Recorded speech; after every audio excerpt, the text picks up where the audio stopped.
Hey everyone, this is David Pike, the MotorCity mechanic, and I'm back with another video.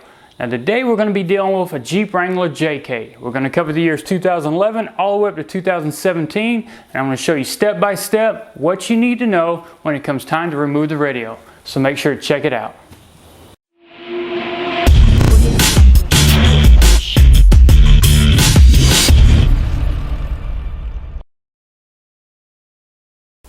Now in order to get access to the radio, we've got a few things we've got to remove first.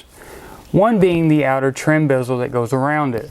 Now at first glance you would think it's a separate piece from the rest of the dash that you could just grab a couple screws, take loose and pull off. Well, that's not the case. On this particular vehicle, their centerpiece is actually molded into the same portion that goes around the cluster on the driver's side. So we've got a few more fasteners we need to take loose and a couple things we need to get access to. Now other components we need to remove so we can actually get that cover off is the 3 AC vents. We've got the one right here on the driver's side, and then the two directly below the radio in the center of the dash. Now the procedure for actually removing it actually requires releasing a locking mechanism. Once we release that, we're able to rotate it counterclockwise and actually pull the assembly out. In order to get to that locking mechanism, we've got to rotate these louvers to a certain position. I want to show you exactly what we're looking for as far as an access hole up in here, and how using a pocket screwdriver to push down on the latch will release it and we can rotate it and pull it out. Now with the AC vent out of the vehicle, I can show you a little bit better about how that lock works and what we are doing as far as prying the pocket screwdriver in there so that we can release it and rotate it counterclockwise to pull it out. Now if you open up your louvers, keep in mind the word Jeep will always be up. You're looking for a square hole in this area right here. If you do not see it, rotate the vents around until you finally do. And as you can see, it's coming into our view. We're going to rotate it around until we line up with a square hole on the back side, which is this right here. We now can actually angle the louvers a little bit, get our pocket screwdriver up into that small hole, and when we do, this is what happens. We're on the lock mechanism and we're prying down on it. As we pry down, it releases the lock, and that gives us the ability to rotate it counterclockwise, and with the louvers we can actually pull it out of the housing. So that's what you're doing to remove it. Installation is just the opposite. You line it up in there, you rotate till it snaps in place, and the word Jeep should be straight up.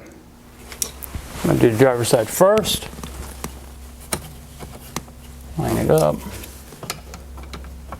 Pry on it, rotate, and then pull. Now what we'll do is we'll move on to the center ones as well, and we're just going to repeat the same procedure we used from removing the driver's side. Open up your vents, look up in the upper opening here and see if you see a cutout. If you don't, rotate the vents 180 degrees. Once the square hole lines up, put your small screwdriver inside, pry downward, rotate the assembly. Now you can grab it by the louvers, slide it out. We'll do the same thing over here.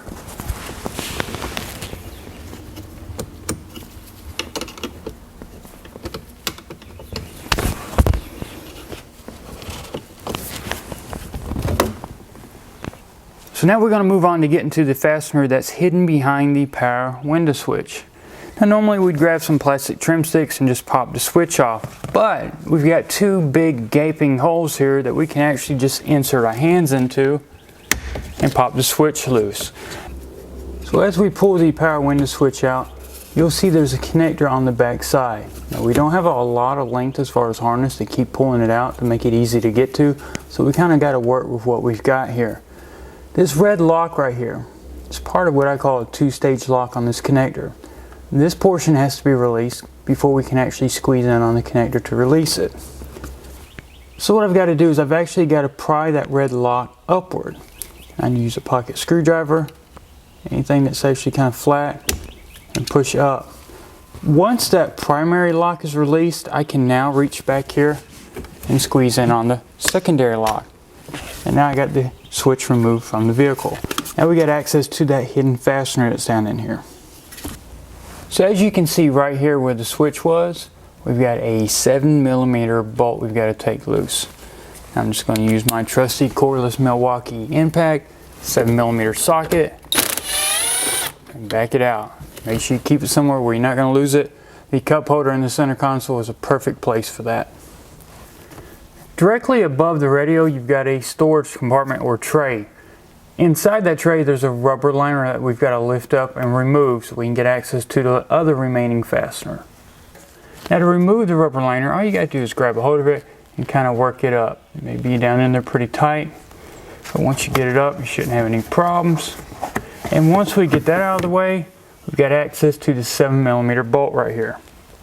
Just grab your 7mm, cordless drill, whatever you got. Take that out and put it where the other one went, back into the cup holder. So if you look directly below the steering wheel and the steering column, you'll see that there is a plastic closeout panel right here. It's this panel that we need to remove next in order to get access to 2 more of the 7mm that attach the upper trim panel to the dash. The removal of this is fairly simple, just snaps in place. You've got some snaps along the perimeter, and at the bottom it's hinged, so as you rotate it down, you can pull it off. So now all we got to do is reach up in here where the steering column opening is and pull on the assembly and start unsnapping it. Repeat the same thing on the other side. And as I mentioned before, it hinges downward and comes off. You can see the 2 hinges here, and you can see the holes where the plastic snaps go in. When you go to reinstall it, line up the hinges to the dash, rotate it up, and snap the panel back in place. So go ahead and remove it one more time. We'll move on to getting access to the 2 remaining 7mm bolts. So with the trim panel removed up under the steering column, we've got access to one of those 7mm bolts right there. Keep it. Let's move on to the other side of the steering column and get to the other one. And here's the last remaining 7mm we need to take off.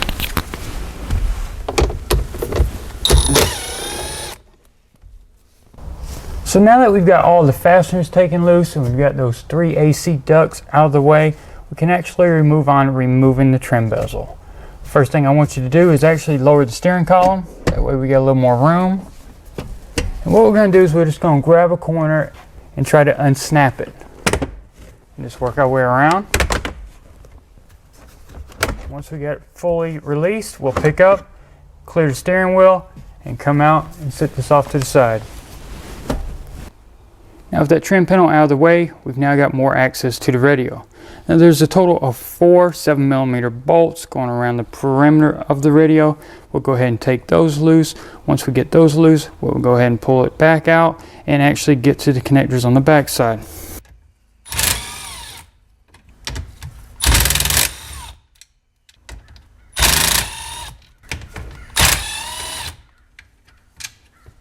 So now we've got all the bolts loose from the side of the radio, we can actually start pulling out on it.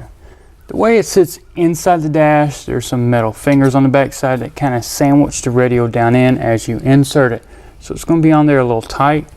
Just kind of grab the radio and start pulling it out.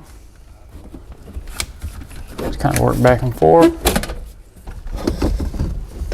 So now we've got access to the connectors on the back side. This one only has 1 main wiring harness. Just got to press in on the lock. Separate that, and then we've got the 2 antennas, both for satellite and for radio. We've got to disconnect,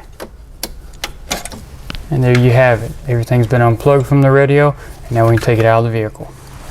Now the installation of the radio is just the opposite of removal. If you follow the steps, you shouldn't have any problems. Remember, you got your main connector here, 2 antenna cables, slide the radio in, 4 fasteners, and then work on getting that plastic trim panel back on along with all the fasteners we took off for that. So there you have it. Now you know all the steps that's needed when removing that radio on that Jeep Wrangler. If you liked the video, please make sure to give it a thumbs up on YouTube. Don't forget you can find me on all the other social media platforms as well. That includes both Facebook, Twitter, and Instagram. And if you got any comments or suggestions about the video we did today or anything Chrysler, Dodge, Jeep, or Ram related, you can always email me at david@motorcitymechanic.com and I'll try to get back to you in a timely manner. If this is the first time you've seen one of my videos, please make sure to hit the subscribe button. If you're a returning subscriber, make sure to hit the bell icon next to that subscribe button. That way you get notified instantly when videos such as this get uploaded. If you'd like to shop on Amazon, please feel free to use the link that's in the description below the video. Any purchases you make using that link will help support this channel. Once again, everybody, I want to say thank you for watching all these videos. I couldn't do this without you, so make sure to stay tuned for more.